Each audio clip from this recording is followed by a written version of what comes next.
Diqqat xalq, tezkor xabar.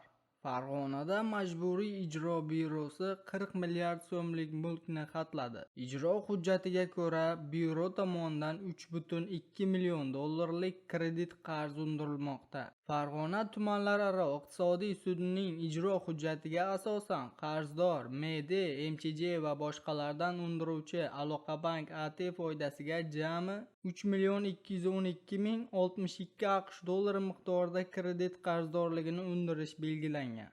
AQSh Eron oldiga 24 soatlik talab qo'ydi. AQSh Erondan Hormuz bo'g'ozida kemalarga hujumlarni to'xtatish hamda bo'g'ozdagi barcha dengiz yo'laklarini xalqaro kemalar uchun ochiq ekanligini rasman e'lon qilishini talab qildi. AQSh rasmiylari 3 hafta avval tomonlar o'rtasida imzolangan o'zaro anglashuv memorandumiga qaramay Eron bo'g'oz va uning atrofidagi tijorat kemalariga bir necha bor o'q uzganini da'vo qilmoqda.